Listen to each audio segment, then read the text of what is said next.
Porque vamos a comenzar, chicas, que ya es tarde. Bueno, bueno, primero buenas tardes, ¿cómo les va? ¿Quieren que hagamos música? Sí. Hay un área sí, linda hoy que se llama... sí. Bueno, yo no quiero ser hincha, por eso pregunto siempre. No, sí, su música es muy valiosa. Hoy vamos a seguir con el tema de las óperas, ¿no es cierto? Y habíamos dicho que las óperas estaban cantadas en italiano, va progresando a raíz del Renacimiento, van apareciendo, se hacen famosas en Francia, en Alemania, en Inglaterra, aún en esos países se cantan en italiano, hasta que alrededor de la mitad del siglo XVIII, Mozart, ¿saben quién es Mozart?, que hablaba el italiano, empezó a escribir las primeras óperas en alemán. Él era más nacionalista, digamos, más con su idioma, y las empecé a escribir en alemán. Sin embargo, la ópera siempre continuó usando los términos italianos para su concepción musical: adagio, allegretto, moderato, crescendo, todas esas palabras, aún así, aria, ¿no es cierto?, las siguen usando en italiano. Y habíamos dicho que había varios tipos de ópera en el desarrollo. Hoy vamos a escuchar parte de una ópera cómica, de una ópera bufa. Las óperas pueden ser graciosas, semiserias, serias o dramas musicales. La ópera bufa se desarrolla recién en el siglo XVIII, o sea, no es parte ya del Renacimiento, estamos hablando de la cuestión cómo sigue la historia. Una de las más famosas es La boda de Fígaro, de Mozart, que vamos a escuchar un aria de él próximamente. Y los dramas musicales, el mayor representante es Verdi, y se basan siempre en acontecimientos históricos. Ya lo vamos a ir desarrollando eso. Hoy vamos a entrar en la que se llama el Elixir del Amor, el Elixir d'Amore, de Gaetano Donizetti. Donizetti era un compositor muy pobre, nació en 1797, o sea, está finalizando el siglo XVIII, muy pobre, y empezó a estudiar en una escuela gratuita de música. Allí se va a encontrar con el compositor Mayr, alemán, que se va a dar cuenta que es talentoso y lo va a apoyar siempre y le va a permitir seguir perfeccionándose y estudiando. Él hizo cerca de 76 óperas, más canciones para la iglesia y conciertos, pero la más famosa de él es esta, el Elixir de Amor. Vamos a escuchar el aria que se llama Una furtiva lágrima. Con esta ópera, Donizetti introduce lo que se llama el bel canto, o sea, que son las óperas para iniciar y para demostrar la virtuosidad. Recuérdense que el aria siempre sirve para demostrar la virtuosidad del cantante, y en este caso con más razón, para demostrar la técnica vocal, la agilidad que tenga para la melodía y demás. Bueno, el Elixir de Amor, lo leo, es una ópera cómica en 2 actos. La música es de Gaetano Donizetti y el libreto de Felice Romani, basado en un libro, en el libreto Le Filtre de Eugene Scribe. Es una de las óperas que más se interpretan de Donizetti, estrenada en 1832 en el Teatro Canobiano de Milán. Tuvo mucho éxito en su estreno y conforme, digamos, tuvo éxito de crítica también. La acción es en una aldea en el siglo XVIII y el intérprete es Nemorino, que es el que canta el aria. Nemorino es un joven campesino muy ingenuo y está enamorado de Adina, que es terrateniente y es bastante jodida. Ella es indiferente a él. Adina hace relación con un militar que se llama, espérate que no me acuerdo el nombre ahora, del Core, y se va a casar con él, y Nemorino está enamorado de ella, y ella no le da bolilla. Entonces se cruza un charlatán, que es un vendedor, el doctor Dulcamara, que vende el elixir del amor, o sea, que vende un vino común y corriente de Burdeos, pero lo vende como un tónico donde todos caen fulminados. Nemorino se la cree, se lo paga, bueno, hay un montón de situaciones que se van dando en esta cuestión, en esta ópera, y finalmente, bueno, Nemorino se va a quedar con Adina porque ella se va a dar cuenta, ahí está Georgina, ahí está, ella se va a dar cuenta que él es un buen tipo y que finalmente lo deja al militar y se va a quedar con él. Canta el aria, Nemorino, Una furtiva lágrima, en el segundo acto, cuando él ve cuando ella se da cuenta que él está enamorado de ella, que ella no le ha sido buena persona con él, se le cae una lágrima, y él canta el aria pensando por qué ella está con esa lágrima, ¿no? Está pensando que realmente ella está enamorada de él. Dice una furtiva lágrima, está en italiano, así que bueno, pero una furtiva lágrima apareció en sus ojos, aquellos jóvenes parecían envidiar, ¿qué más podría querer? Él me ama, lo veo, un solo momento los latidos del corazón, de su hermoso corazón, para escuchar, mis suspiros confunden casi sus suspiros, los latidos del corazón para escuchar confundiendo el mío con sus suspiros. No pido más, cielo, puedes morir, no pido más, puedo morir de amor. Bueno, o sea, está, digamos, sufriendo por el amor de ella, ¿no es cierto? Bueno, y lo vamos a escuchar por un cantante que se llama Roberto Alaña, por la Orquesta Filarmónica Eslovaca, Roberto Alaña es francés, ha nacido en 1963, o sea que es todavía bastante joven, tiene registro de tenor, es autodidacta, y después del concurso de Luciano Pavarotti, debutó profesionalmente en el 88, actuando en La Scala de Milán, en el Covent Garden, en el Metropolitan Opera, y en el Teatro Colón estuvo en el año 2012, con la presentación de una ópera, decorado además con la Orden Francesa de la Legión de Honor. Así que bueno, dichos estos hechos, hola Georgina, ¿cómo le va? ¿Nos escuchás? No nos escucha. Bueno. Georgie, no nos escucha. Bien, hola Laura, volviste, qué suerte. Hola, sí, al fin pude entrar, al fin, mirá, porque bueno, después del corte de luz se me dio vuelta todo. Y sí, hay que volver a organizar todo. Vamos a hacer una pausa en la grabación. Después se las envío, chicas. Me gusta, por supuesto que esta área está cantada por todos los grandes cantantes de ópera. Estaba inclusive una filmación de Pavarotti, pero me gusta ir poniendo y escuchando otros, como este hombre, que me parece que ahí se nota que hacen gala de la voz que tienen, ¿no? Para estas cosas. Así que bueno.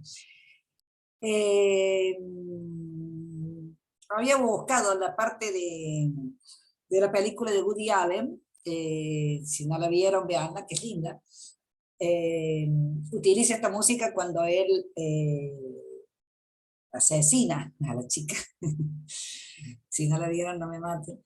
Y esconde las armas y hace toda esa tramoya, y bueno, es muy dramática, digamos, lo usa como un elemento dramático, y en realidad es de una ópera graciosa, de una ópera bufa esto, ¿no? Pero él lo usa como un elemento dramático, ¿no? Del momento de tensión del asesinato. Es muy linda, está muy bien puesta también la canción. En Woody Allen utiliza mucho la música también para sus películas, muy lindas son. Chicas, allá vamos entonces. Arranquemos con lo de hoy, que lo vamos a ver a Girlanda y yo. Compartimos la pantalla. Y ahí vamos. Pero supongo que están viendo y están viendo bien. Ustedes me mandan un dedito que me dice ok, que yo las veo. Cualquiera que me diga, estamos viendo. Perfecto, ya las vi. Bueno, arrancamos con esto, hacemos el repasito rápido de nuestro Renacimiento. Ya saben perfectamente bien en su esquema mental a dónde está ubicado en tiempo. Estamos todavía en el 480, ya nos vamos a ir. Cuando veamos a Botticelli es cuando vamos a salir del 480 y vamos a entrar al 580. Por eso yo les digo, me voy a detener. Vamos a hacer rápidamente los demás artistas con 2 o 3 obras y nada más, y nos detenemos en Sandro Botticelli, y después ya nos vamos a detener en los principales también del 580, que tenemos también unos cuantos allí. Este periodo es intenso, porque además me quiero reservar también para que veamos a Van Eyck, que tiene una obra preciosa, los flamencos, y a Tiziano, por lo menos en los venecianos. Hay mucho, ese es el problema, hay mucho. Bueno, esta era nuestra división, estamos en el 480 florentino. Habíamos visto a Fra Angelico, a Masaccio, ¿se acuerdan el de la Trinidad de Masaccio y Fra Angelico? A Paolo Uccello, el de la batalla de San Romano, y a Filippo Lippi, que es lo último que vimos. Habíamos visto a Verrocchio, Andrea Verrocchio, o Andrea di Verrocchio, o il Verrocchio, que es lo como realmente se lo llama, que es, digamos, un máster, ¿no? de los demás. Hoy vamos a verlo a Ghirlandaio. dentro de la línea del 400, como escultor lo tenemos, además de Ghiberti, a Donatello, Donato di Bettobardi, que hemos ido viendo ya algo, vimos el David la clase pasada, y los de la segunda generación de este 400 son estos artistas, del Castagno, Mantegna, Botticelli, Signorelli, Piero della Francesca y Filuccino. Por eso vamos a dar una semblanza general de la mayoría. Andrea Mantegna a mí me gusta mucho, y Sandro Botticelli, que es fantástico. Y después, cuando veamos los flamencos, lo vamos a ver al Bosco. La clase pasada lo vimos a este señor, Fra Filippo de Tommaso Lippi, que además es el padre de Filippino Lippi, también gran pintor, y vimos algunas obras como esta, La Virgen con Niño y 2 ángeles, esto está en el Uffizi, y nos presenta ya un adelanto de lo que va a ser la pintura florentina, la ventana con paisaje y esta manera de linealidad, de delicadeza, de elegancia de los retratos. También vimos la coronación Maringi, o la coronación de la Virgen, todo un cuadro simbólico y lleno de significado, el retrato de una mujer con el hombre asomado a la ventana, que se supone que eran los retratos de matrimonio, con este desarrollo del perfil del retratado, bien intenso. Vimos los 7 santos, donde ya es también una obra alegórica, digamos, por los personajes que pone, y lo vimos al Verrocchio, o Andrea del Verrocchio, que en realidad su nombre es Andrea de Michele di Francesco di Cione, pero se dice Verrocchio por el lugar donde él estuvo estudiando. Muerto dentro del 480, 1488 fue su muerte, pintor, escultor y orfebre, ese es su autorretrato, y lo que más importante vimos, la comparación de los Davides, ¿no? El David como figura del Renacimiento y sobre todo de Florencia era muy alegórica, se la consideraba como una relación con la ciudad de Florencia, ¿no? Esta era la estatua del Verrocchio en bronce. Habíamos visto al mismo tiempo la que ejecutó Donatello por encargo, que es anterior a la de Verrocchio, con los cánones ya clásicos, ¿no? Esto está en contraposto, y una delicadeza y un tipo de trabajo ya totalmente diferente a lo que fue la Edad Media. Y habíamos visto lo que se va a desarrollar en el Renacimiento y esta posterior, por supuesto, y hay otros artistas que también hicieron sus Davides, ponemos los más conocidos, los más famosos. Vimos la comparación entre los 4, el de Donatello, el de Verrocchio, esto digamos están en orden de escala, de tamaño y en orden de aparición cronológica, hubo 20 años entre estos, más otros 20 años más aquí, y el de Bernini, que es de barroco, es del siglo posterior, del 1600. Entonces Donatello, Verrocchio, Miguel Ángel, su famoso David por el tamaño gigante que tiene, y Bernini, que es barroco.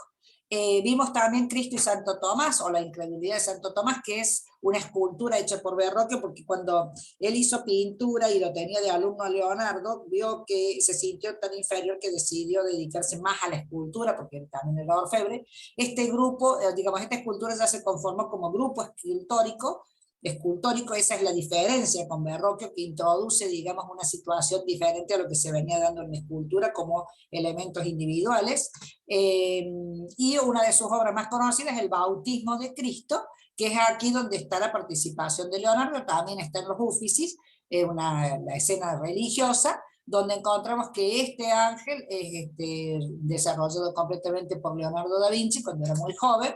Ahí lo vemos más de cerca, donde ya vemos totalmente desarrollado. Cuando veamos a Leonardo vamos a ver que en su dibujo este tipo de rizado, la línea suave, el desarrollo del esfumato que hace Leonardo lo caracteriza y es lo que lo adelanta. Y el paisaje de atrás de esta obra también, esta parte, está hecho todo por Leonardo.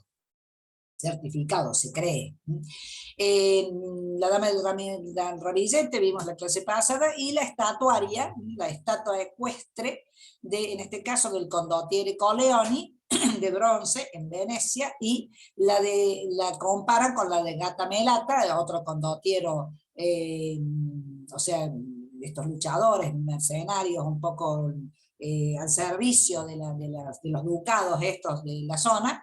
En este caso está en Padua y es de Donatello. Entonces siempre se compara la viveza del Verrocchio, un poco la la capacidad de interpretar un poco más la expresión, ¿no? Tanto del caballo como del jinete, en relación a Donatello. Hay diferencia de años, de pocos años entre ellos, son los dos del 480, y ahí vamos viendo también la evolución de estos escultores, como que se juntaron los grandes talentos todos juntos. Aquí vemos una cercanía de un bajo relieve, también hecho por Verrocchio, donde vemos también el estilo, ¿no? de la linealidad y de ese rostro renacentista tan característico de la época. La Virgen con el Niño y los Santos, donde lo que aprovechamos aquí para ver es cómo Verrocchio incentiva el muestreo, digamos, de varias cosas, el dominio de la perspectiva de su parte, que está con una perfección total, la ubicación geográfica o local, digamos, o sea, instala una escena religiosa en un espacio absolutamente profano, por lo tanto desacralizan las obras de cierto modo, y aprovecha además para poner todo este paisaje exterior renacentista, tan renacentista, que proviene de la influencia de los murales romanos, ¿no? Del Imperio Romano. De Verrocchio terminamos diciendo que en 30 años él cambió el curso del Renacimiento porque murió joven, enseñó a los artistas jóvenes como Sandro Botticelli, como Leonardo da Vinci, Perugino y Ghirlandaio mismo también estuvieron en su taller. Y se dijo de él lo siguiente: todo lo bueno que los pintores tienen lo aprendieron de Verrocchio, manantial de sabiduría y talento. Habíamos visto un dibujo de él cómo estudiaba cada una de las dimensiones, proporciones, son bocetos que iba haciendo para poder hacer sus obras. Hoy pasamos a verlo ahora, entre otros, a Domenico di Tommaso Bigordi o Curradi, llamado Domenico Ghirlandaio. Esto pasa, siempre lo repito lo mismo, hay nombre, o sea, el nombre por el que se lo conoce, en general no es el nombre verdadero que tenía el artista, y a veces ponen en las etiquetas cuando uno ve el nombre original y uno no sabe de quién era, ¿no? Nació en 1448 y morirá en 1494, o sea, pleno 480 también, se supone que es su autorretrato. Estuvo trabajando él también provenía de un taller de orfebres, porque su padre era orfebre, y trabajaba con él y aprendió el trabajo allí. Es Alesso Baldovinetti, con el cual él estuvo estudiando y trabajando, y tuvo dos hermanos, David y Benedetto, que también eran dedicados al arte, y Sebastiano Mainardi, que era el cuñado de esto. O sea, tenían un taller muy grande. Es Baldovinetti, también del 480. Domenico, con su padre en su taller, fueron los primeros en realizar los adornos para las cabezas de las florentinas, como orfebrería también, que se llaman ghirlande en realidad, no ghirlande, en italiano, y a partir de ese momento a él le quedó el apodo de Ghirlandaio, por eso se llama Ghirlandaio, porque era el que hacía las guirnaldas, ¿no? Ustedes acuérdense que además como adorno, habíamos visto que en la arquitectura misma, la aparición de los grutescos y de las guirnaldas era parte de la decoración mural, y también la famosa tiara también de las mujeres renacentistas. Este es el autorretrato que vimos en la Adoración de los Magos. Él se retrata en esa obra. Se inscribió en la Compañía de San Lucas, como sabemos que era el gremio de los pintores. Finalizó allí su aprendizaje. La compañía le tenía que dar un certificado como ahora en la universidad se le da como una especie de diploma, y los primeros que hizo fueron en las iglesias de los alrededores de los campos de Florencia. Aquí tenemos un San Jerónimo, Santa Bárbara y San Antonio Abad, santos, ¿no es cierto?, sobre son todos murales. Es un fresco de 1472, en la Pieve de San Andrés en Cercina. Aquí vemos a Santa Bárbara con todos sus atributos, no me salía la palabra. Fue mártir también, y vemos dentro de lo que es toda su historia, posee aquí la torre en la que ella estuvo encerrada, y está triunfante sobre el cadáver de su propio padre, que la quería asesinar. Aquí vemos esto que es muy interesante, cómo él coloca este cuerpo, por eso lo puse, con estas manitos, ¿no? Como si, o sea, ahí volvemos a tener el famoso tema del trampa al ojo, ¿no? Es decir, esto de querer hacer parecer que es una realidad, y por eso le pone las manos, están pintadas, esto es todo plano, pero le pone las manos de tal modo y le hace sombra acá atrás, como para que parezca que están saliéndose, ¿no? Ese recurso en el siglo XVIII, después va a aparecer mucho, como las figuras que salen del marco del cuadro, ¿no? Y es un recurso muy interesante, muy, digamos, interesante que él lo haya utilizado aquí en un mural que apenas se nota, pero que está muy fuertemente puesto, ¿no? Parece que estuviera las manos realmente saliendo, ese cuerpo parece que estuviera allí. Un detalle.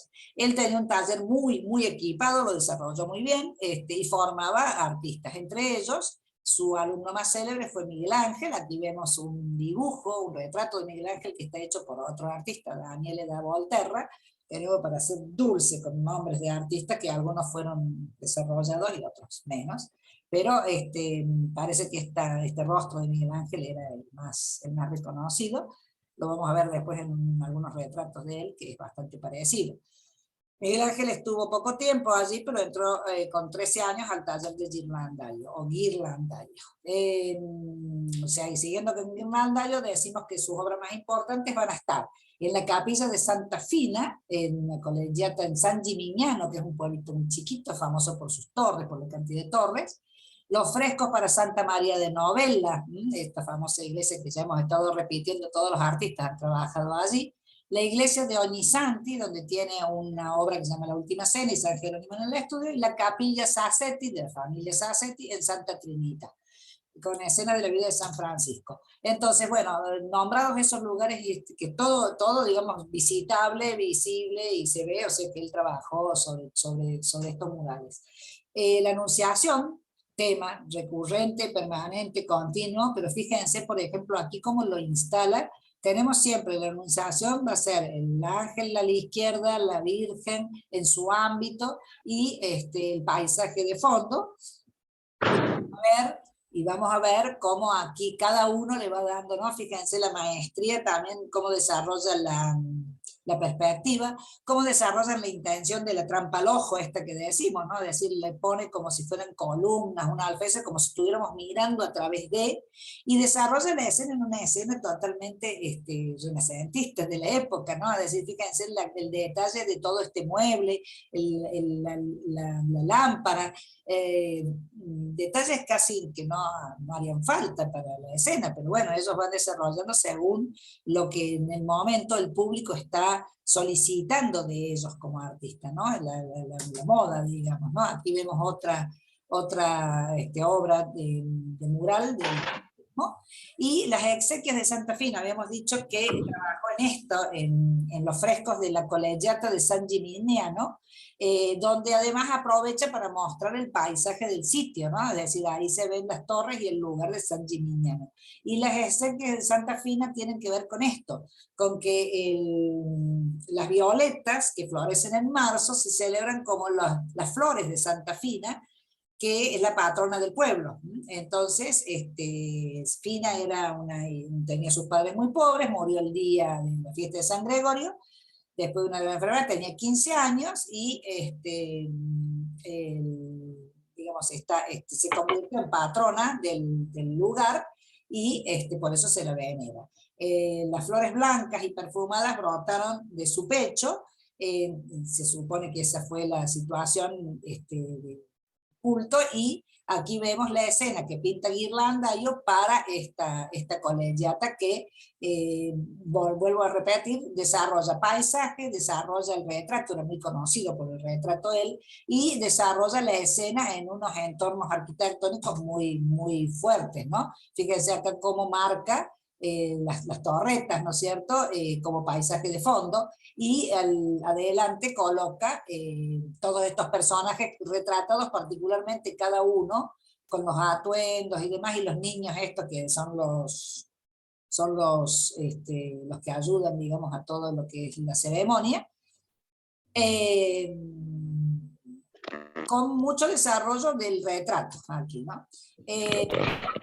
Bueno, esta capilla fue construida entre el 68 y el 72, y se creó el altar, y Ghirlandaio reviste todas las paredes con frescos, ¿no es cierto? Los artistas siempre estaban haciendo entre ellos, Y, bueno, y él trabaja aquí. Aquí vemos un detalle de este desarrollo de cada uno de los rostros, porque cada una de esas personas son personajes del lugar y esa es la cualidad que él tiene. Inclusive como lo retrata como más picaresco, mirando otra cosa, no hay que ver. Bueno, acá tienen la historia de la capilla en sí, de Santa Fina, que digamos, estos dos frescos son los más importantes en la carrera de él, en el inicio, y lo que decimos de cómo marca él la arquitectura, ¿no? En cada uno de estos lugares va a ser característico de él, esa habilidad que tiene de trabajar la perspectiva.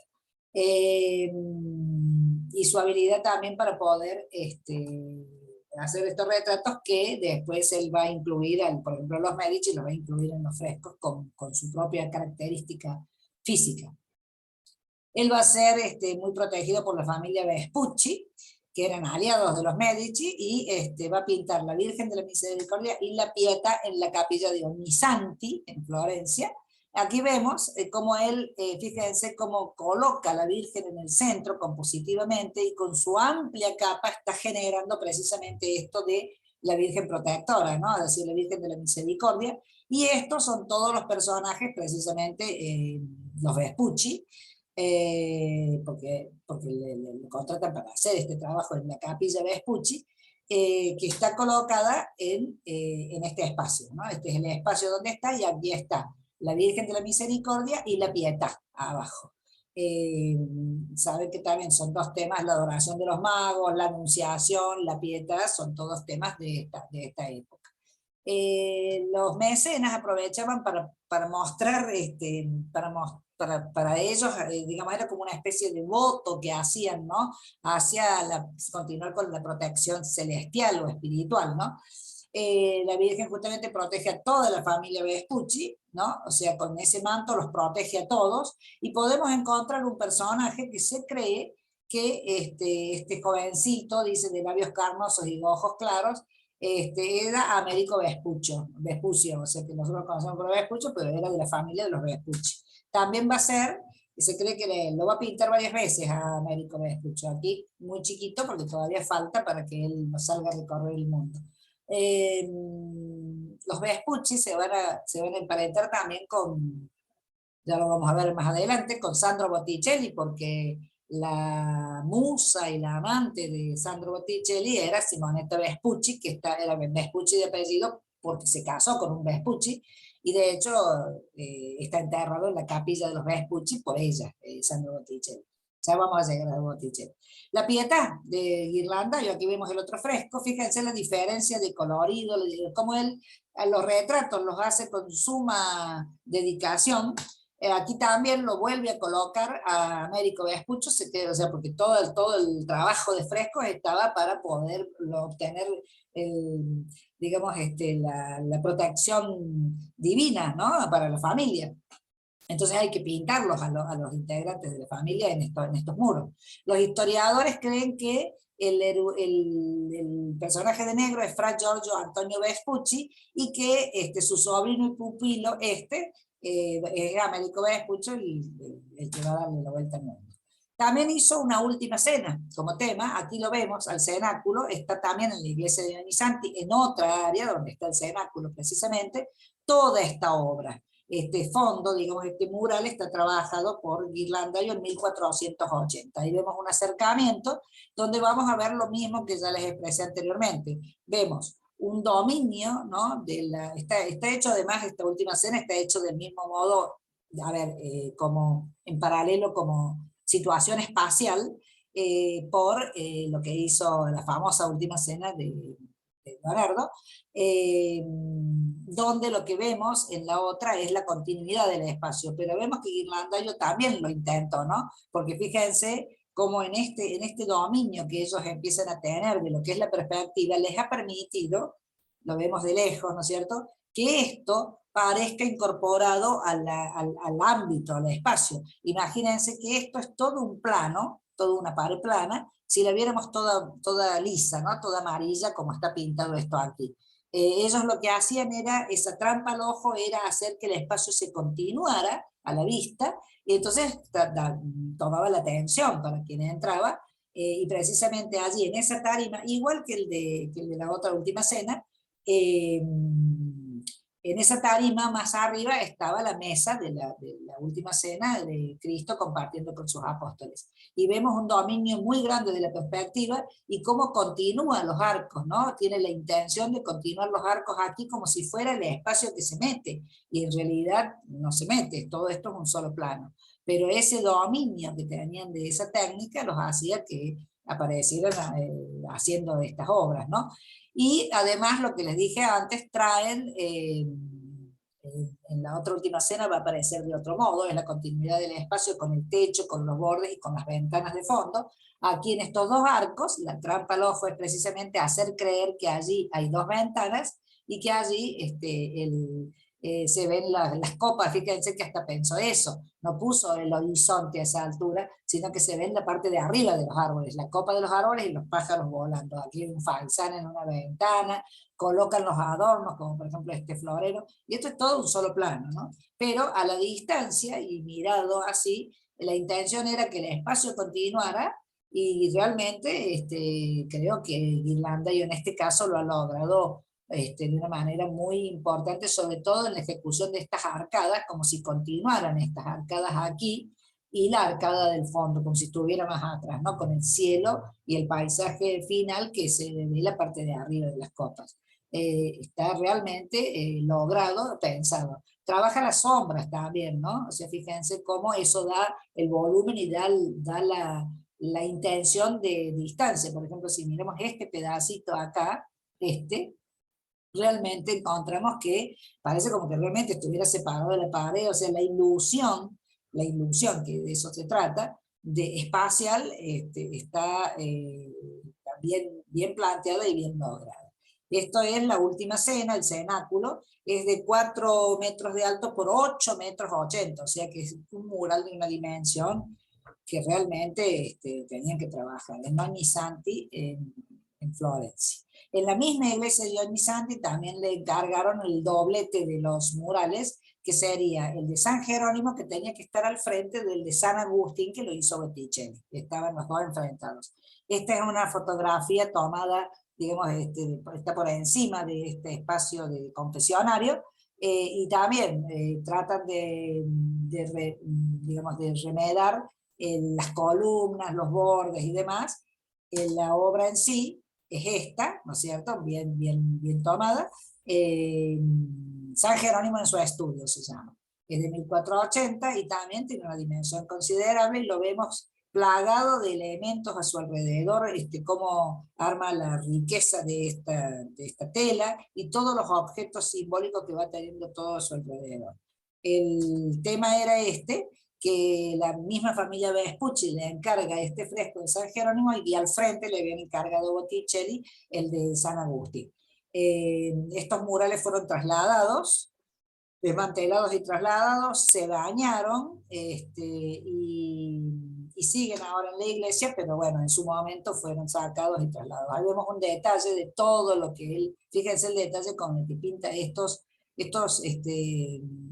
distintas cajas, este detalle, por ejemplo, del vidriado de este copón, los rollos, o sea, lo hace en un ámbito de mucho estudio, precisamente se llama San Jerónimo en su estudio, con distintos elementos, los anteojos, una lámpara de madera aquí, nos mira de frente, y un virtuosismo en el detalle, ¿no? Hasta el hecho de transcribir de alguna forma una página allí, ¿no? Y este es el San Agustín de Botticelli, ya lo vamos a detallar cuando lo veamos a Botticelli, que está, digamos, en contrapunto al frente, y que también tuvo el mismo proceso, se lo sacó, se lo volvió a poner, volviendo. En esta misma iglesia de Ognissanti, lo que decimos, está la tumba de Botticelli, de Sandro Botticelli, marcadamente allí, como ya les dije, porque cuando él muere, la relación de Simonetta Vespucci ya había muerto antes, y cuando él muere pidió que ser enterrado allí, fue enterrado allí en la que era su amada, su musa, además, es la cara de toda su obra, la de Simonetta. Y Américo Vespuccio también, como ya le había dicho, que era parte de la familia Vespucci, En su testamento pidió ser enterrado en la iglesia de San Miguel. Como no se pudo, lo mandaron a la iglesia de San Francisco. Fue enterrado finalmente en la de San Miguel, donde su mujer tenía el panteón, pero el convento este fue derribado y la iglesia también, la de San Miguel, en 1868. Por lo tanto, sus restos terminaron en esta de la iglesia de los Niños Santos y de la familia Vespucci. Esto es anecdótico, pero a veces uno va, mira, encuentra y dice, wow, ¿por qué será? O etcétera, ¿no? Y además porque son personajes que nosotros, por lo menos a Américo Vespucci, lo hemos estudiado siempre en la primaria, ¿no? Con toda la cuestión del descubrimiento del continente. Y del resto de la salida esta que va a estar muy próxima. Ahora nosotros, por ejemplo, esta obra la vemos en 1483 al 85, y Colón va a llegar a estas tierras en 1492, y a partir de allí van a empezar todas las expediciones que se vieron de todos los países europeos, pero sin embargo todavía ahora estamos todavía sin saber que existe aquello. Esto otro es de la Capilla Sassetti, otro encargo de otra familia poderosa en la Santa Trinidad de Florencia. Es un mural también, donde, bueno, hay una escena también religiosa y donde él hace gala, digamos, de este detallismo del paisaje que hace, estos animales también, es decir, tiene toda una manera el arbolado. Ustedes fíjense que Sandro Botticelli, cuando lo veamos, también va a pintar bastante similar, así es una forma como renacentista, pero proviene del Imperio Romano, de los murales de los romanos. Esta obra se llama Confirmación de la Regla de la Orden de San Francisco, también está en la Santa Trinidad, y todo este muralado, digamos, era el encargo. Imagínense, tenían trabajo realmente años haciendo estas obras, ¿no? En estos sitios. Aquí vemos un retrato, por ejemplo, de Don Ornera Corsi Sassetti, que esta es la capilla, ¿no es cierto? Y por lo tanto tenían que estar los donantes, ¿no es cierto? Siempre los donantes van a aparecer en los cuadros o en los frescos, o inclusive a veces en alguna escultura. Aquí vemos el típico, está digamos, rezando, orando con las manos juntas, una mujer como con todo el vestuario, ¿no? De la época, tapada la cabeza, y con ese perfil, ¿no? La marca del perfil bien fuerte que es bien del Renacimiento. También tiene su David como mural aquí, ¿no? Fíjense, el David de Ghirlandaio en esta misma iglesia de Santa Trinidad, y fíjense cómo también trabaja una imagen. Está bastante más vestido que las otras escultoras. Habíamos dicho que tanto Donatello como Verrocchio, bueno, por supuesto Miguel Ángel después también, pero ellos dos primeros fueron los que van a hacer el desnudo en la escultura, el David desnudo. Y aquí Ghirlandaio lo tapa, ¿no? Le pone toda esta pollerita, digamos, la capa, pero de todos modos siempre marca una imagen muy, muy como refinada, elegante, un personaje para nada rústico, ¿no? Un cuerpo que se le nota la cara de adolescente, de joven, un cuerpo joven, pero con mucho refinamiento. Como vemos, puesto en contraposto también, como si fuera una escultura, no había necesidad, era una pintura mural, pero bueno, está así.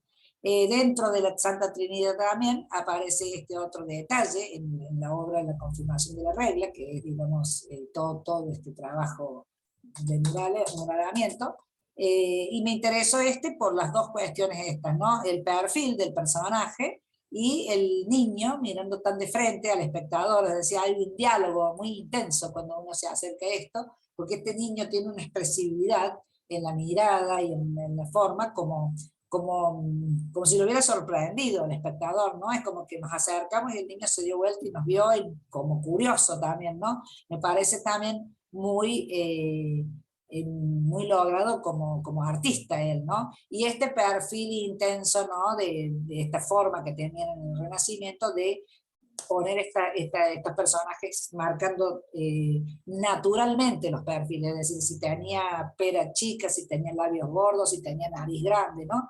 Era sin asco allí. Más el detallismo del resto. Ghirlandaio va a trabajar para Lorenzo de Médicis, va a sustituir a Botticelli en alguna etapa como el artista oficial. Bueno, Lorenzo de Médicis de todos modos va a tener a todos los artistas a su alrededor. Lorenzo de Médicis le encargó a Ghirlandaio y a artistas como Botticelli decorar la villa de Spedaletto. Hoy todos esos murales hoy están perdidos.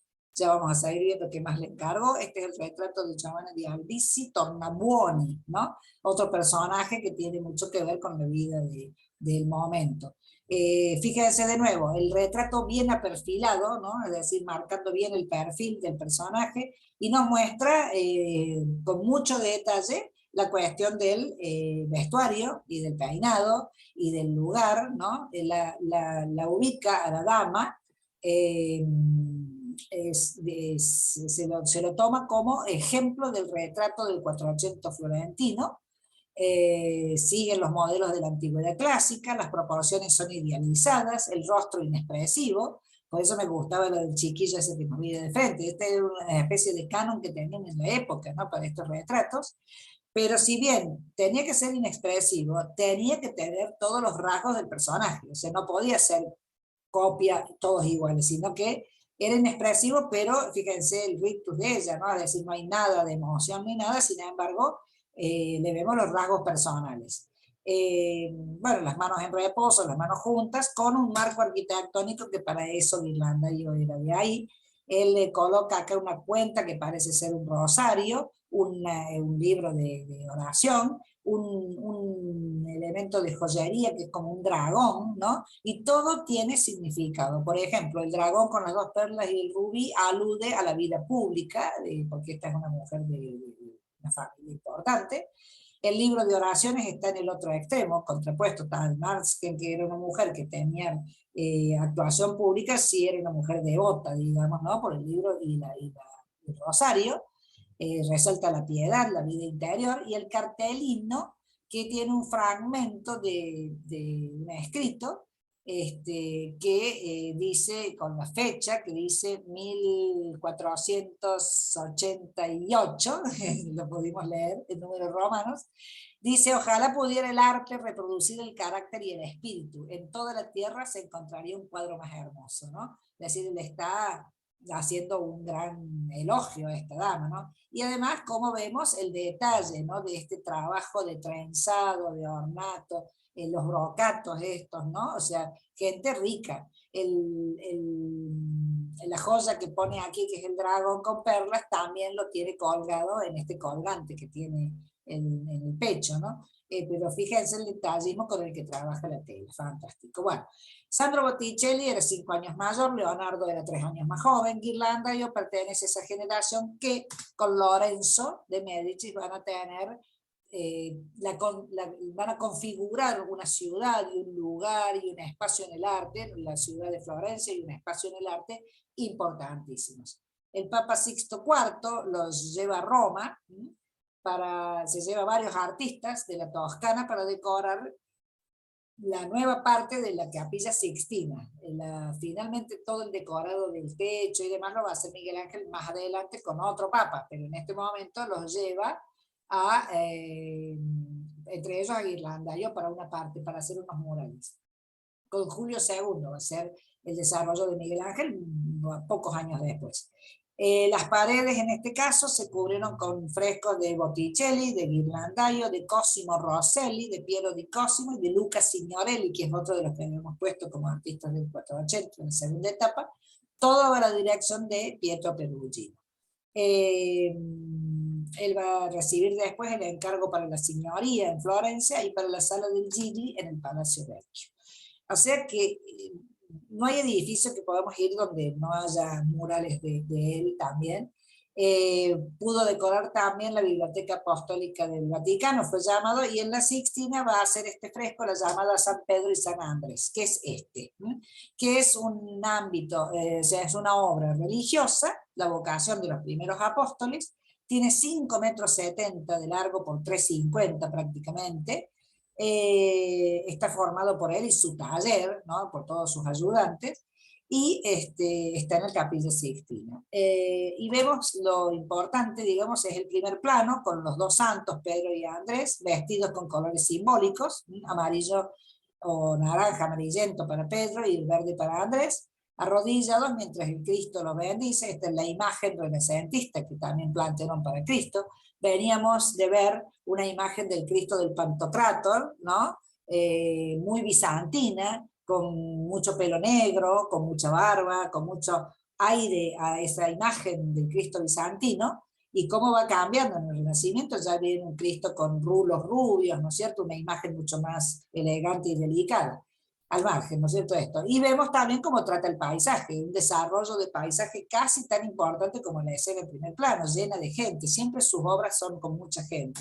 Y este detalle, qué sé yo, que hace que, por ejemplo, él va poniendo grupos reconocidos, personajes reconocidos de toda la comunidad de allí, ¿no? Porque ellos querían, al igual que va a pasar con los retratos más en el barroco, los retratos de los flamencos, que quieren estar, digamos, cada personaje quiere estar, ¿no? En aquella época pagaban para poder hacerse esos retratos, y aquí, digamos, incorporaban a los que les importaba que estuvieran en relación a quien había encargado el trabajo. La familia Tornabuoni, por ejemplo, va a estar toda retratada aquí, lo mismo va a hacer Lorenzo de Medici con sus obras. Aquí vemos un detalle de este paisaje tan extraño, fíjense la extrañeza de esta apertura del cielo, ¿no? En esta escena religiosa,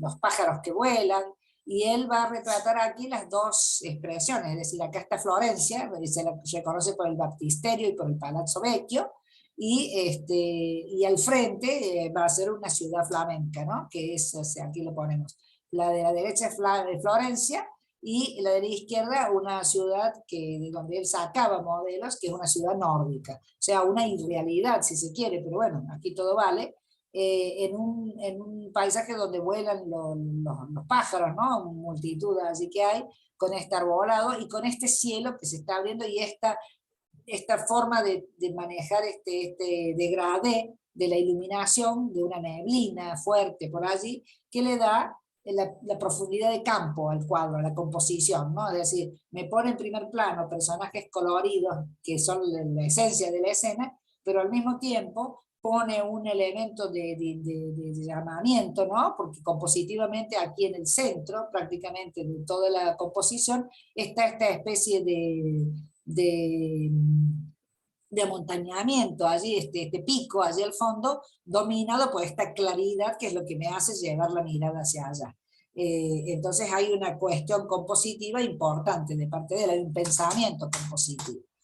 Bueno, es un paisaje lacustre, como decimos, y los pájaros del cielo que van marcando allí. Otra obra importante de Ghirlandaio como tema, la adoración de los magos, ya sabemos qué es, vamos avanzando en el tiempo, desde el 88-89, está en el Hospital de los Inocentes de Florencia. ¿Se acuerdan ustedes que habíamos visto cuando vimos la arquitectura de Brunelleschi, vimos que había ejecutado este Hospital de los Inocentes con las nuevas teorías que tenía Brunelleschi de la arquitectura clásica, y que de la Robbia había hecho aquellos cerámicos de los tondos arriba de cada arcada, donde se marcaban los niños dejados en depósito, digamos, en este lugar que era de niños expósitos. Bueno, esta es toda la obra de Ghirlandaio de la adoración de los magos, y es todo un connato de lo que estamos hablando, de lo que es la pintura renacentista. El elemento arquitectónico, o sea, la escena principal en primer plano, y fíjense la cantidad de personajes que hay aquí, el paisaje de fondo, y todos estos elementos, acá aprovecha para poner la fecha también, 1487-88, un paisaje de fondo bastante apacible, ¿no? Porque pone, no nos da idea si es de día, si es de mañana, si amanece, es un paisaje aparte tranquilo, digamos, con mucho movimiento, con ciudades en expansión, con mucha vegetación, con un movimiento fluvial aquí inmenso, cosa que no sucedió para nada en la adoración de los magos, ¿no es cierto?, de lo que es la escena, pero bueno, así era el desarrollo de esta pintura. Además vemos aquí dos cosas. Una, que ahí aparece él mismo, de aquí sacamos este autorretrato que él va a colocar aquí, y otra que aquí al costado coloca, o sea, aquí está colocando la escena bíblica de la matanza de los inocentes, provocada por la búsqueda, ¿no?, del recién nacido, de Herodes, y como este hospital se llamaba el Hospital de los Inocentes, a raíz de eso, fíjense cómo él incorpora a la escena este episodio, ¿no es cierto?, en algo que no sucedió ni al mismo tiempo ni en el mismo sitio. Además, en un entorno, fíjense, este paisaje absolutamente diferente inclusive a los florentinos. Aquí vemos la influencia nórdica también. Y él, en su autorretrato, que está aquí, ¿no es cierto?, rodeado de los personajes que están dentro de lo que es el armado de la escena del pantalla. Como Jack Irlandaio era conocido, todos pensaban que él no iba a desarrollar personalmente, porque tenía un taller grande y trabajaba con el taller. El donante aquí, el que encarga la obra, y le hicieron hacer un contrato. En este caso fue Francesco di Giovanni Tesori, que encargó, digamos, esta tabla, y que estaba destinada al altar mayor de este hospital. Aquí vemos el detallismo con el que trabaja esto, por ejemplo, fíjense el nivel de detalle que hace, el nivel de detalle del paisaje posterior y la escena que decíamos de la matanza de los inocentes. Fíjense cómo pone como realmente a los bebés se ve que los empañaban así, los ataban, pobrecitos, porque están todos allí, que es el mismo criterio que usó de la Robbia para los tondos de este hospital.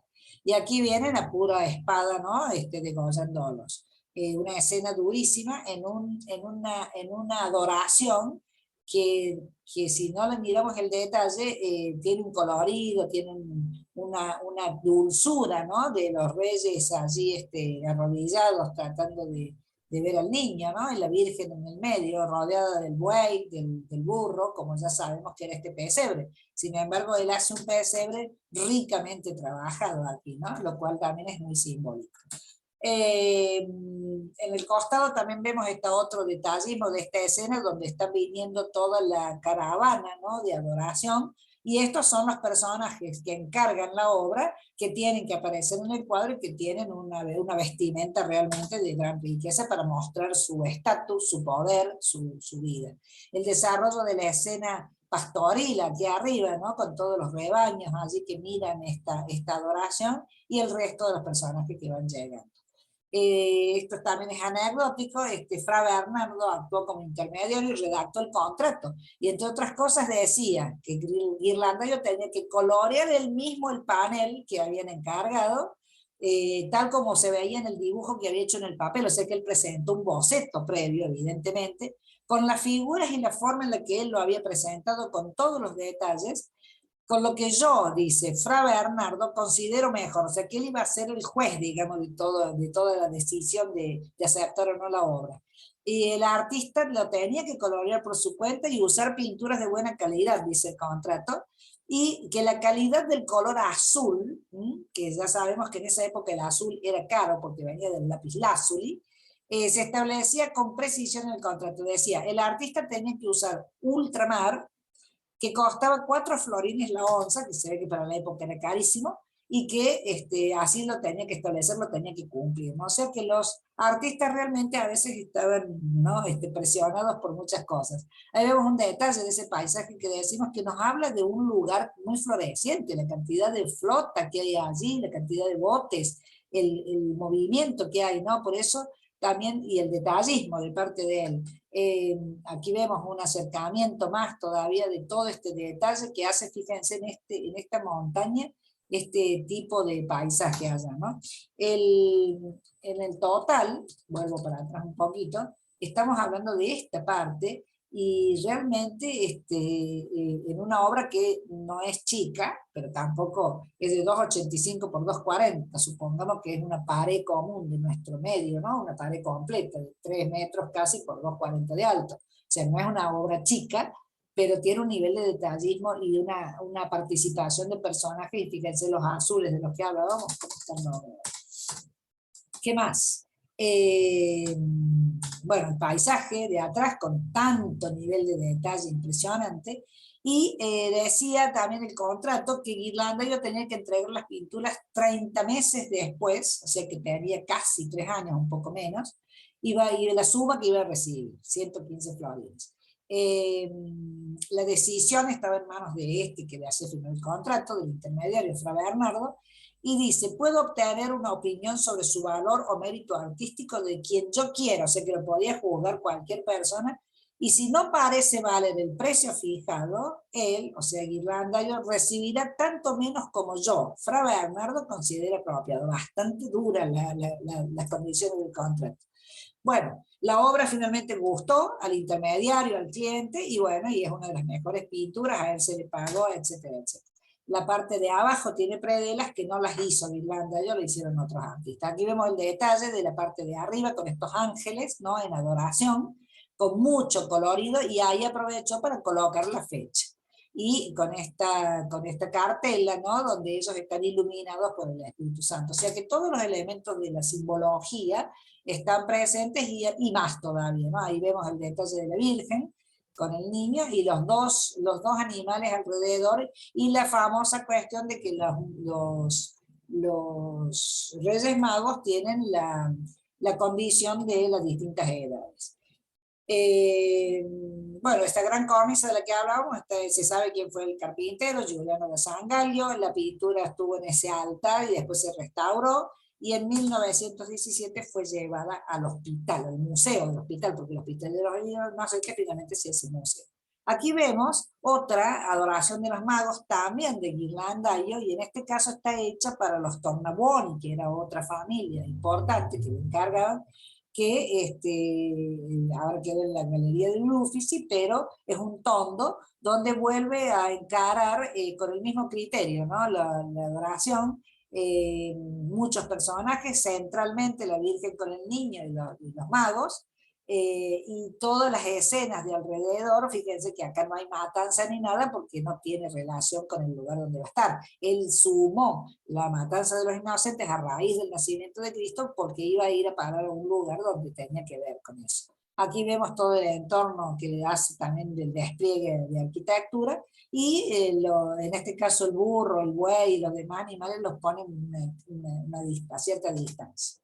Este fue encargado por la familia Tornabuoni para decorar su palacio, y lo que quería decir es que la arquitectura clásica, la simbología que utilizan era, la arquitectura clásica es la decadencia del mundo pagano, los detalles de tanto poder, digamos, tan descriptivos son del poderío de la familia, y lo que importaba aquí es que el tema en sí necesitaba de un compromiso entre el espectador, se buscaba que hubiera un compromiso entre el espectador y el cuadro en sí, porque toda esa simbología estaba destinada a conversar con el espectador. Entonces se lo situaba, digamos, la explicación de por qué lo situaban en el entorno propio era para que el espectador se sintiera más cercano a un lugar o a una situación que tenía que ver con lo que vivía en su momento, y no de un relato anterior, como era en el medioevo toda la cuestión de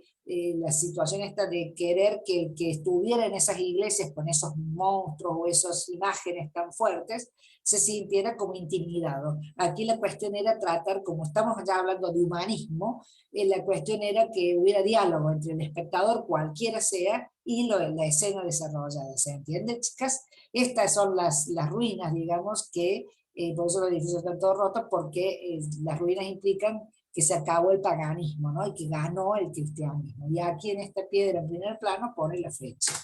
Bueno, él siempre trabajó con un espíritu, su espíritu narrativo, tiene figuras elegantes, desarrolla toda una pintura con figuras más elegantes, además porque esa era la intención. En este caso vemos un retrato de mujer. Esta mujer ya no está retratada de perfil, porque no tiene la intención de marcar nada, sino simplemente un retrato. Fíjense el peinado, el detallismo del peinado, el rictus de ella, y está con este collar no tan importante, o sea que nos habla de una mujer de buena familia. Un retrato de hombre joven, en rojo, ese es el título de la obra. De nuevo, atrás el paisaje desarrollado, estos colores, Andrea Mantegna también va a desarrollar mucho los rojos, los verdes y los azules en contrapunto. No nos está mirando hacia afuera de la línea del espectador, pero es un cuadro pequeño, de 38 por 27, y sin embargo tiene un detallismo muy, muy importante. Y es un típico, ¿no? Un típico cuadro renacentista, porque él muestra una vestimenta y un estilo, ¿no? Que es muy, muy de la época.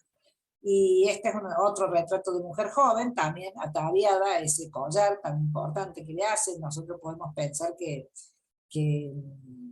esto no tiene, si no fuera por cierto estilo del peinado, no tiene época, no tiene tiempo este cuadro, ¿no? Es decir, es un cuadro muy, no digo contemporáneo, pero digo que son como universales, si se quiere, ¿no? Fíjense el detallismo de nuevo de cómo trata el cabello, y en este caso es un 3/4 perfil. Aquí nos está mirando, aquí está fuera, la mirada está ida del cuadro, y aquí es un 3/4 perfil. O sea que él manejaba, no tenía una continua para su retrato, sino que manejaba en función de quién fuera el retratado. La Sacra Conversazione degli Ingesuati. Los Ingesuati era una denominación que se le daba a cierto tipo de, eran los jesuatos, ¿no? A cierto tipo de líneas dentro de las órdenes, ¿no? Que se dedicaban más bien a la lectura, no sé muy bien, pero son, digamos, el título refiere a eso, a los jesuatos se le denominaba a ciertos componentes de las órdenes de estas religiosas.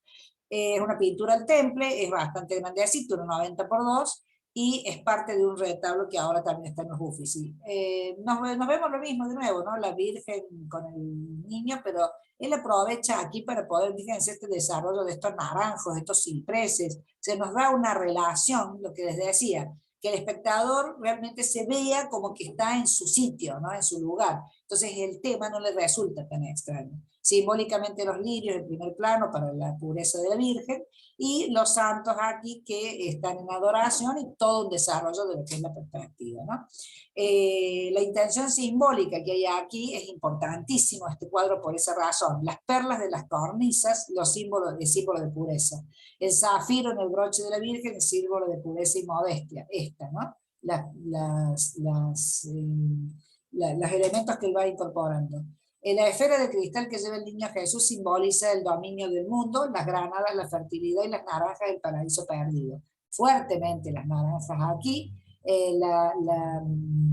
la simbología del niño, y como decimos aquí, bueno, los cipreses aludiendo al Hortus Conclusus, los que veíamos al fondo, y la alfombra oriental muy detallada con el florero que tiene el lirio, ¿no? como elemento de la pureza de la Virgen. La composición es piramidal, la podemos leer perfectamente fuerte, ahí está el triángulo o pirámide, ¿no? Con un elemento central como vértice, y se marca el triángulo, aquí con las dos figuras fuertes. Eso se llama dentro de lo que es la composición. Y la piramidal es la típica composición del Renacimiento, después va a ser dejado de lado. Sobre todo el barroco, que va a ser todo lo opuesto, ¿no? a lo que es el Renacimiento. Mucho rojo tiene este cuadro, que es el color de la pasión, el anaranjado asimilable al oro, que complementa. El detalle de los materiales es todo influencia flamenca, se ve en el brillo de la armadura, en el brillo del florero, en las túnicas sedosas, en la barba de los santos, y aquí podemos ver, ¿no? Es decir, los rojos que hay están en todas partes, ¿no? Y están muy bien armados, muy bien colocados. Los naranjas complementan a los rojos, da riqueza, y el detalle que le hace a esta alfombra como ornato, ¿no? De la Virgen. Este retablo, que también tiene una predela, tiene todo disperso, o sea, el retablo en sí solo está en el Uffizi, y las predelas están repartidas en el Museo Metropolitano de Arte, en Nueva York, en Detroit, en el Instituto y en la National Gallery de Londres. Bueno, así pasa con la mayoría de las obras, nunca se las va a poder ver muchas de ellas completas. Bueno, Domenico Ghirlandaio también hizo escenas dentro de casas burguesas florentinas, por eso se lo considera el más importante cronista de costumbres de la época florentina, como por ejemplo en este cuadro de adoración, ¿no? Donde vemos precisamente, la composición es similar a la que vimos recién, es una triangular con otros personajes y con todos los elementos simbólicos, pero podemos ver este detalle del ornato de las viviendas, del lugar. Hizo también retratos de las personalidades del lugar, por ejemplo aquí lo vamos a encontrar los 4 humanistas fundamentales, sobre todo Marsilio Ficino, que fue el creador del neoplatonismo como corriente filosófica del Renacimiento, el más importante generador del cambio de pensamiento de toda esta sociedad. Cristoforo Landino, Angelo Poliziano y Demetrio Greco o Gentile, que son los 4 personajes de lo que tiene que ver con la filosofía, otra vez el cuadro de ellos mismos. en otro contexto, ¿no? Siempre aprovecha para darle cara, rostro a estos personajes de su comunidad, ¿no? Que también eran encargos. Se casó 2 veces, tuvo 6 hijos, 3 eran varones. Ridolfo va a tener el taller paterno, va a ser un gran pintor también de toda esta época, y se supone que a pesar de todo murió pobre, y más cosas que esas de su vida personal no se conocen. Fue honorable, concienzudo, diligente. Este es otro de sus cuadros más famosos, el de Ghirlandaio, por lo feo, por lo desagradable. Cuando hablamos de que genera personajes con elegancia, este tal vez no sea el más adecuado, pero precisamente lo que él quiere es mostrar esta inexpresividad al mismo tiempo que expresa características propias. Esto es bien del Renacimiento. La ventana escape compositivo, típico también, siempre está la ventana con el paisaje que escapa o sea, no es que escapa, que hace que el cuadro se expanda, nos brinda a nivel de espectador la continuidad de algo, ¿no? Matisse, por ejemplo, en las vanguardias lo va a volver a utilizar este recurso, va a ser un recurso que va a quedar en la historia del arte. Este es un retrato de un abuelo con su nieto, y se marca mucho aquí la línea esta, ¿no? La tensión que hay de la mirada, ¿no? La ternura, una situación de la sonrisa del abuelo, como satisfecho, ¿no? Como tranquilo, y el contrapunto de las 2 edades. Y el niño que le apoya la mano, lo mira fuertemente, es un niño evidentemente de una familia de buen poder por la vestimenta del abuelo y por la vestimenta del niño, por lo bien puesto que está el niño, y un niño de facciones muy, muy agradables, muy, como decimos, muy, muy, muy elegante. Esto está en el Louvre, esta obra de Ghirlandaio, o sea que no es. Y aquí vemos un detalle de la ventanita, que le llamamos siempre la ventanita de paisaje, ¿no? De renacentista, que es un recurso súper usado y súper logrado.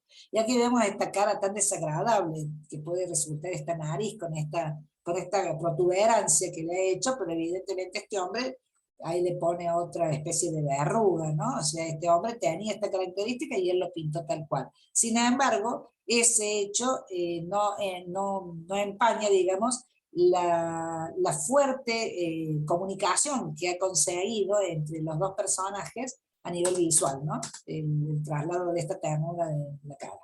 Hay también obra en Santa María del Novela, y les he puesto algunos de los dibujos tan famosos de Ghirlandaio, porque todo lo dibujaba previamente, como vimos en el contrato que vimos ahí de la iglesia, que decía que se ve que él presentaba bocetos con colores, y que le decían, que el contrato decía que el panel tenía que ser exactamente igual a lo que había presentado en el boceto. Aquí vemos algunos estudios. Esto es una pluma y tinta sobre papel, también este del Uffizi. No es muy grande, fíjense que es casi una hoja de cuaderno, y sin embargo el detallismo y el desarrollo que tiene, ¿no? Esta línea, ¿no? Un artista que a veces por ahí es menos conocido que otros, porque claro, en el contexto de tanta gente grandiosa como Botticelli, como Leonardo, como Rafael, Miguel Ángel, o sea, bueno, ellos van como quedando atrás, pero este fue también una especie de maestro, ¿no?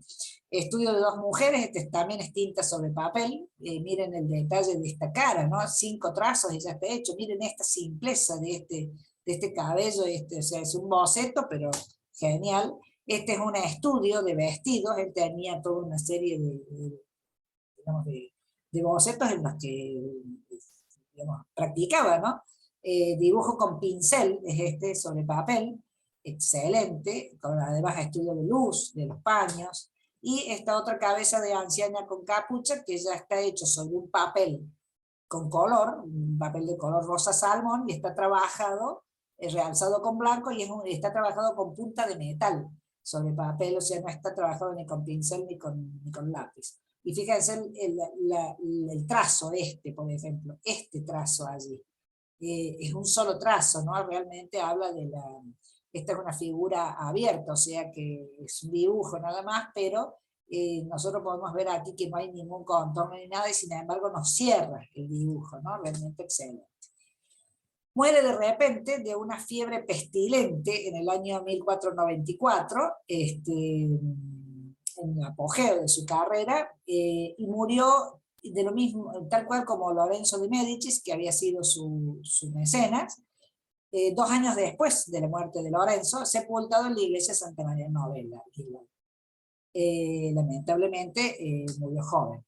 Entonces, ya que fue su mecenas y fue vivieron a la par, seguimos un ratito y que les he preparado algo sobre Lorenzo Di Piero de Medici, que lo que quiero con esto, nada más doy una semblanza de este Medici, porque lo ponemos en contexto de lo que vivió toda esta gente, ¿no? Y de todo lo que trasciende a veces en relación a que haya quien haya permitido que también esto pudiera darse, ¿no? Porque fue mecenas de todos estos artistas.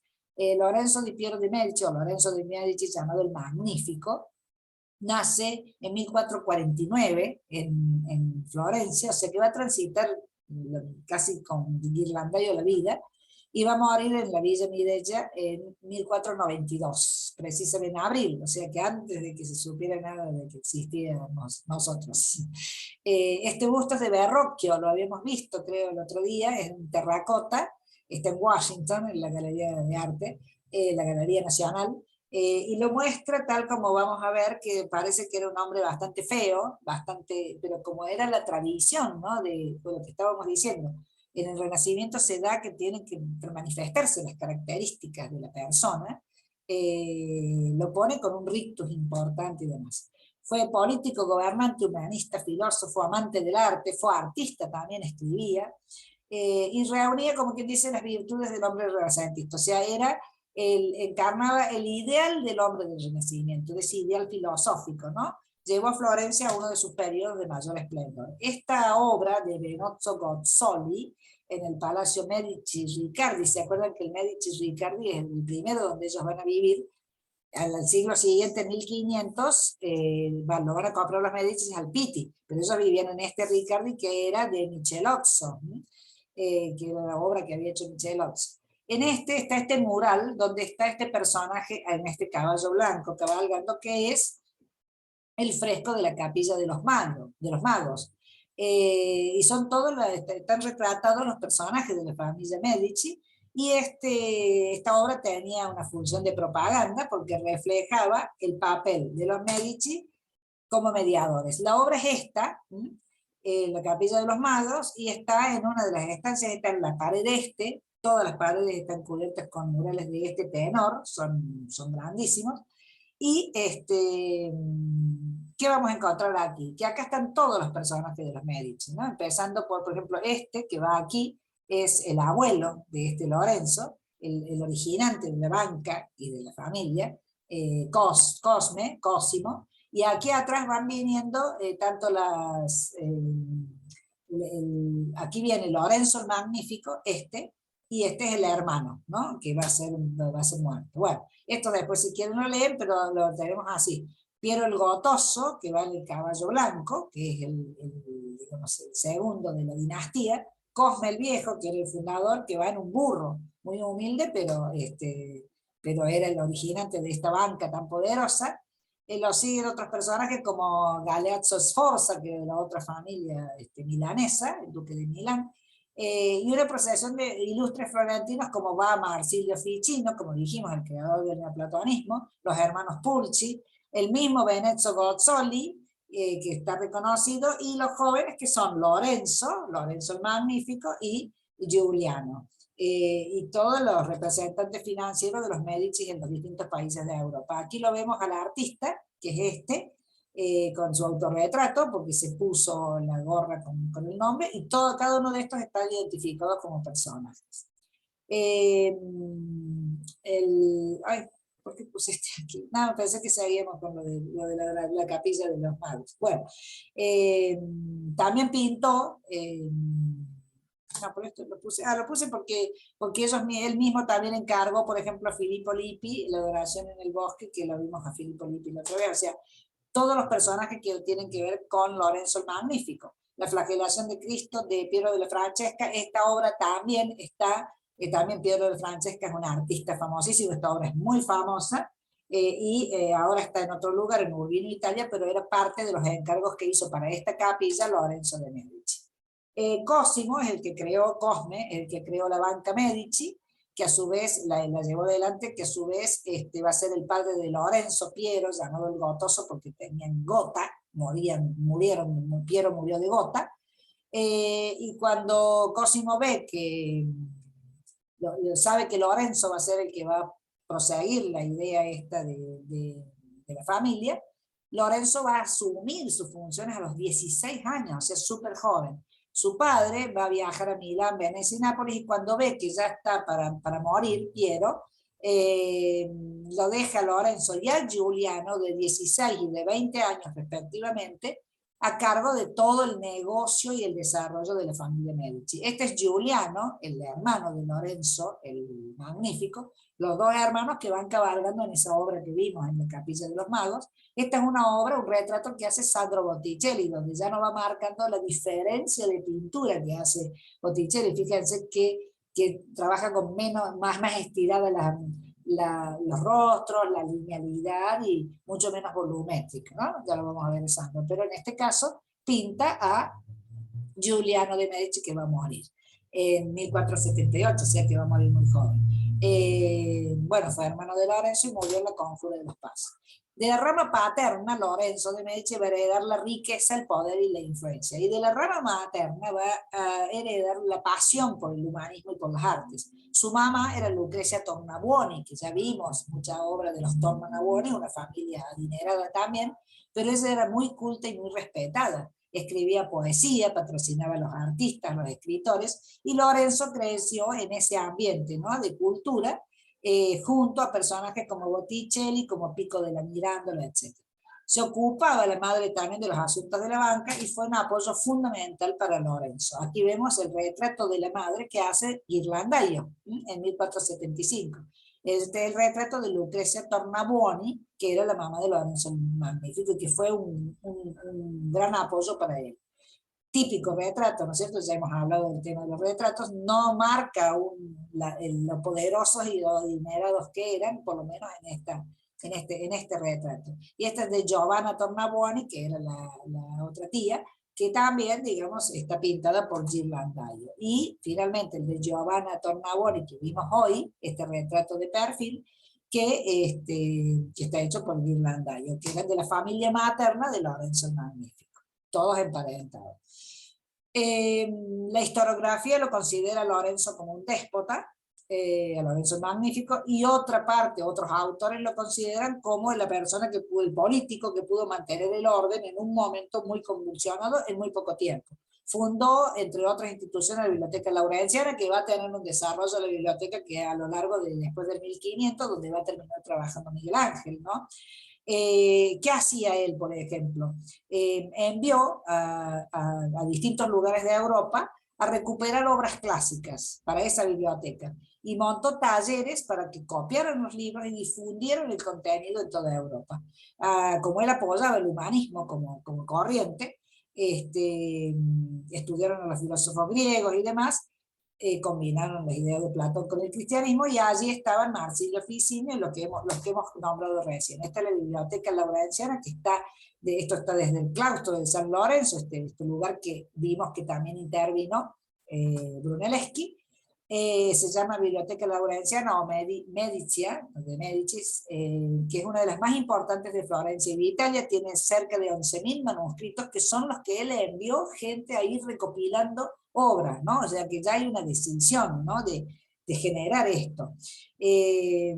Bueno, va a ser desarrollado, esta es la famosa, es lo que va a ver todo el mundo, la escalera de Miguel Ángel, que va a ser a posteriori, ¿no es cierto?, de Lorenzo, no tiene nada que ver con Lorenzo, es el paso que sigue, pero digamos que es una grandiosidad la que hace a Miguel Ángel. ¿Por qué? Porque Miguel Ángel ya está en ese intermedio de terminando el Renacimiento y se lo considera que es manierista. Entonces ya vamos a encontrar esto, ¿no?, los movimientos redondeados, se sale del clasicismo tan riguroso que planteó Brunelleschi en su momento y se genera en un espacio muy chiquito, generó toda una obra, se independiza del clasicismo y ya nos está anticipando este manierismo que va a dar paso al barroco, las formas redondeadas, la situación esta de las volutas, ¿no?, que estamos viendo y demás. Bueno, eso es el margen, pero es de esta misma obra que inicia Lorenzo, para ir saliendo a buscar estos manuscritos que todavía hoy se conservan. La madre del Magnífico, la Tornabuoni, le eligió la esposa se llamaba Clarissa Orsini, que pertenecían a la nobleza romana. Entonces ellos hacen un matrimonio de conveniencia. Medici tienen prestigio y riqueza, y los Orsini, digamos, tienen más que riqueza, tienen la nobleza, ¿no? Por eso ellos se van a volver nobles luego. Clarissa finalmente va a ser van a ser muy buena pareja, finalmente, a pesar de que Lorenzo siempre tuvo un amante, Lucrecia Donati, que le dedicaba todos sus sonetos, sus escrituras, pero finalmente se van a llevar bien. Tuvieron 10 hijos, Clarissa y Lorenzo, y además Lorenzo adoptó a su sobrino Julio, que era el hijo ilegítimo de su hermano muerto, de Giovanni. Más tarde Julio, adoptado por Lorenzo, se va a convertir en el Papa Clemente VII, porque esto es lo que estas familias manejaban, ¿no es cierto? O sea, poder en todas las áreas.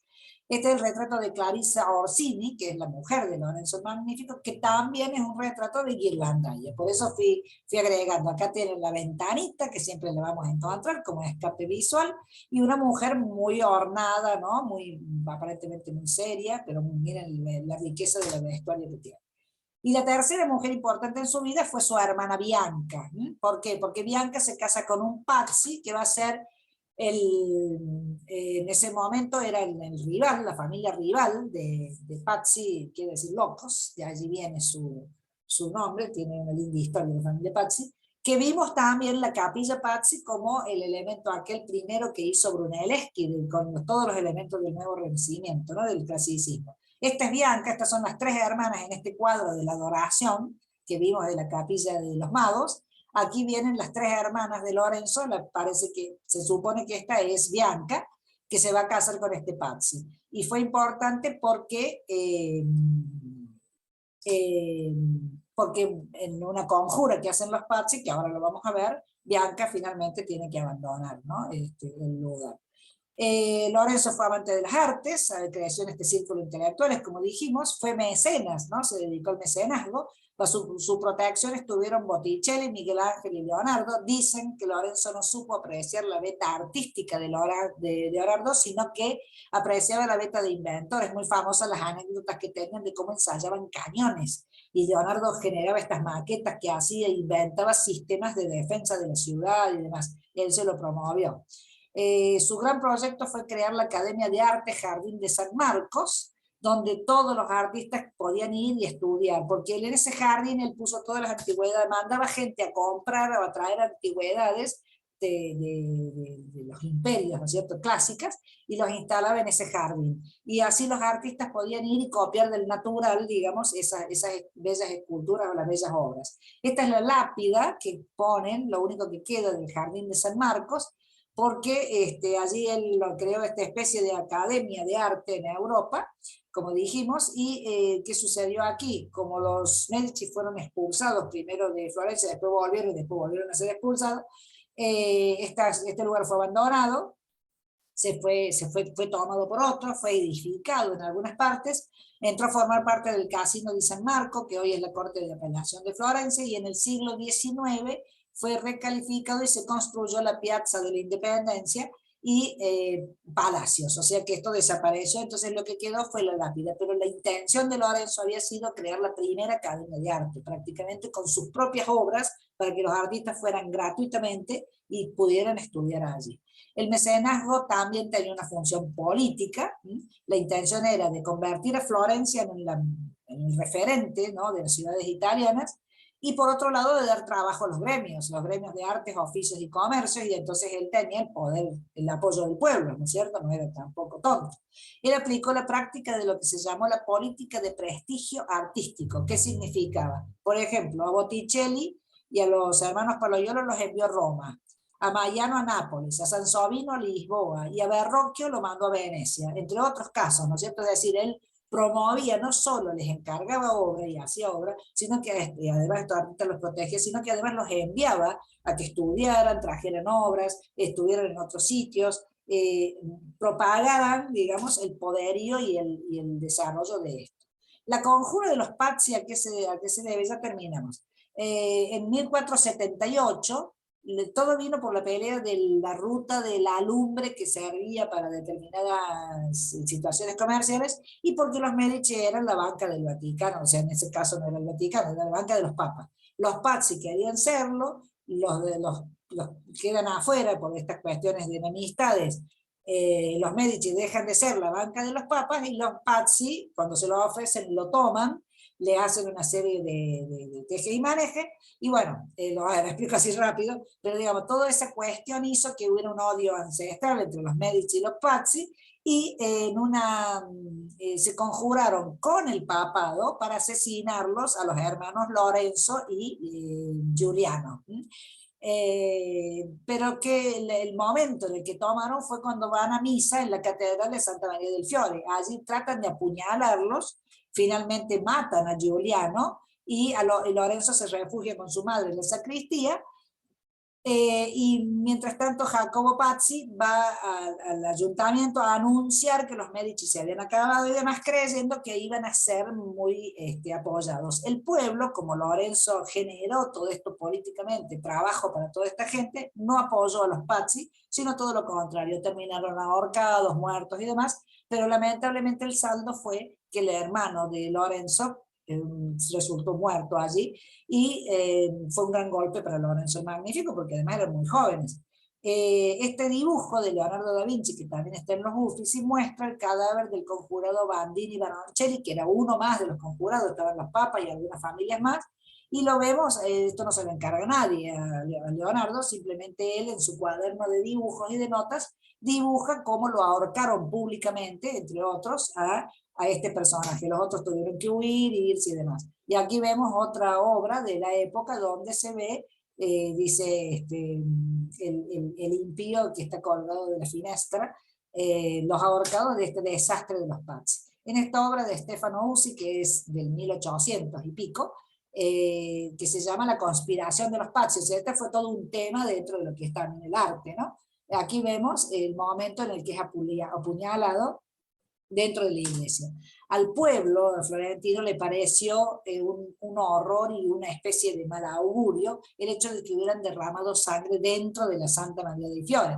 Entonces, eso impidió que los apoyaran a los Pazzi, ¿no? Aquí en esta obra de Sandro Botticelli, que está en la Capilla Sixtina, es uno de los murales que lo envían a hacer en 1482, enorme, es un fresco, y se llama La Tentación de Cristo. Pero aquí hay un estudio muy lindo, que yo se los voy a enviar, donde está relacionado a este hecho de la conjura de los Pazzi. Botticelli era, digamos, apoyaba fuertemente a Lorenzo el Magnífico, y pintó esta obra, fíjense que está muy, muy florentina y demás, que es una alegoría hacia el sacrificio de animales, ¿no? El sacrificio de animales relatado en los libros sagrados, que generalmente se sacrificaba dos gallinas, una de las cuales era muerta y la otra se le embebía de la sangre de la que quedaba viva, se le embebía de la sangre de la que quedaba muerta como continuidad del ritual, ¿no? Entonces la alegoría es que Lorenzo quedó con embebido de la sangre de su hermano Giuliano en esta conjura, y salió fortalecido. A eso íbamos. Bueno, cuando pinta esta obra tiene toda esa alegoría, y en este caso aquí se ve al que está con el puñal, ¿no? Los tres personajes conjurados para asesinar, con el puñal, en una situación de muy sagrada, si se quiere, como era estar adentro de la iglesia, ¿no? En la misa. Y aquí vemos los personajes que podrían ser también los que van a ser asesinados, muy jóvenes, y muy ricamente ataviados, que son, digamos, teóricamente serían los hermanos Medici. Bueno, la respuesta de Lorenzo fue contundente, o sea, los ahorcó a todos en público, le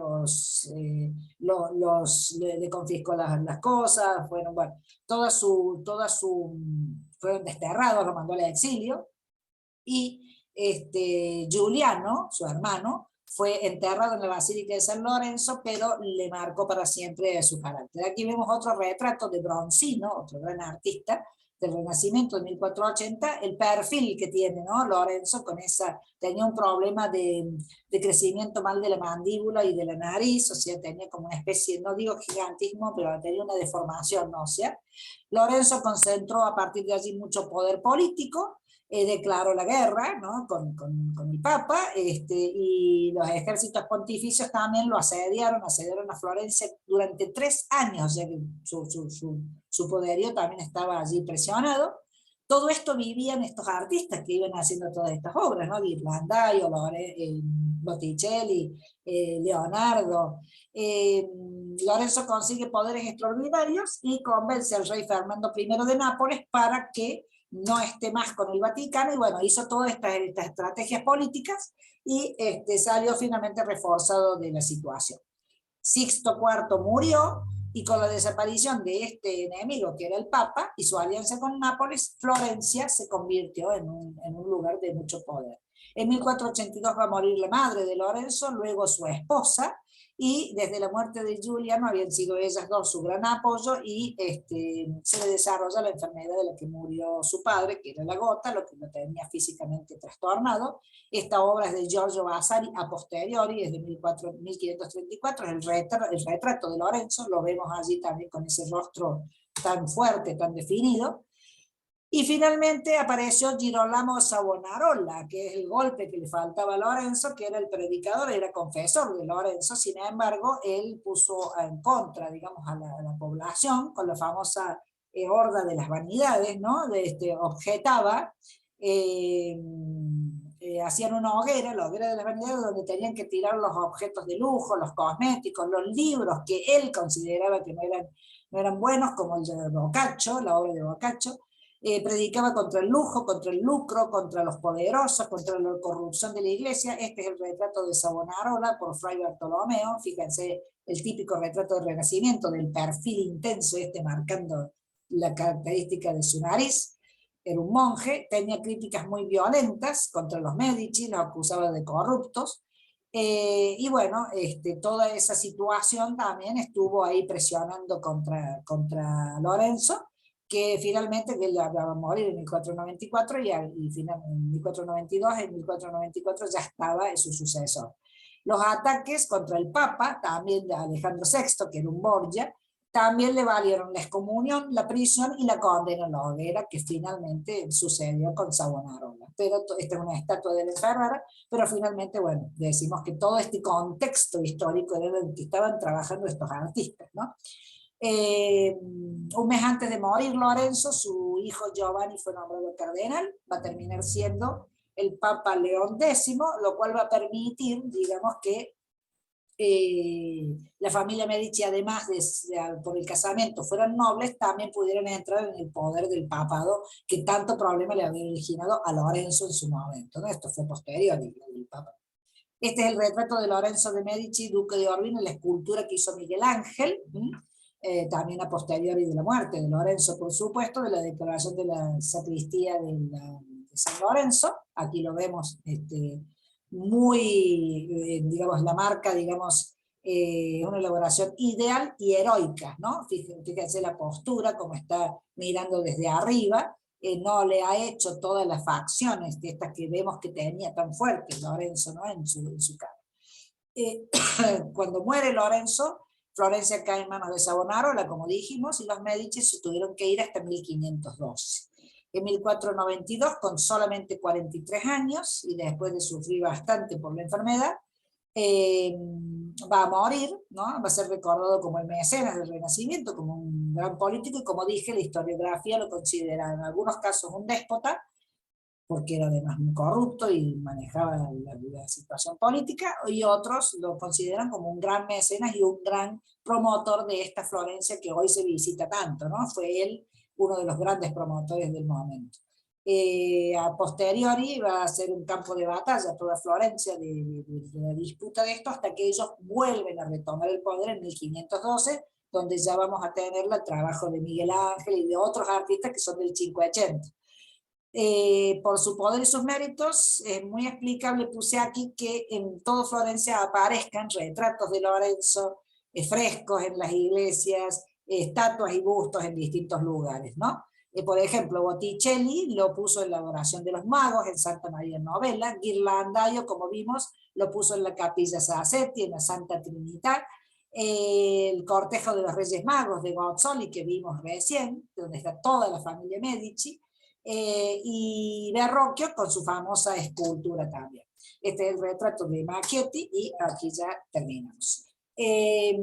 No quería cortarlo, déjenme que voy a dejar de compartir porque ya sé que estamos un poco pasados, pero no quería cortarlo porque me parecía que si bien no es una artista de manera directa, a pesar de que le escribía, pero fue un Muy promotor. interesante. Fue un promotor y digamos como que es lindo ver todo se entrelaza aquí, porque vivían todos en el mismo lugar al mismo tiempo. Entonces, este encargo de que hago esto era para promover aquello, o fue porque en ese momento estaban en lucha o estaban en guerra.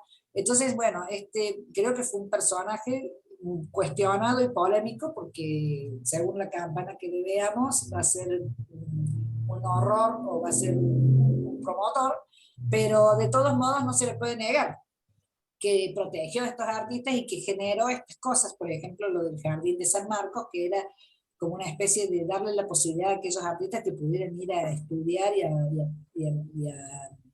a perfeccionarse, ¿no? Y bueno, por eso vamos a ver que Florencio tiene tanta cantidad de sus retratos y sus gustos. Y en estos artistas de la talla, de lo que tenían, ¿no es cierto? Se estuvo rodeado de todos ellos, ¿no? O sea, le indicaba a Leonardo cómo hacer un cañón, por ejemplo. O sea, la verdad que realmente es lindo ver que también existían estas cosas, ¿no? Así rápidamente, como lo estamos viendo ahora por arriba. Pero bueno, chicas, acá nos vamos. Espero que les haya gustado. Gracias. Y, Muy interesante. ya les vamos a mandar las cositas. Ghirlandaio, acuérdense, ese que es como una especie de desconocido dejado de lado, pero bueno, después los que vamos a ver de aquí en adelante, salvo Botticelli y los grandotes, vamos a ver así muy, muy rápida obras sueltas, y a Botticelli ya la clase que viene lo encaramos también directo. Ahora ya lo han venido escuchando Botticelli, con quién tuvo que ver, a dónde estaba, están viviendo todo en el mismo sitio. Un beso a todas. Gracias, chao, un beso. Muchas gracias. Chao, Hasta chicos. la próxima. Chao. Hasta la próxima. Gracias. Adiós.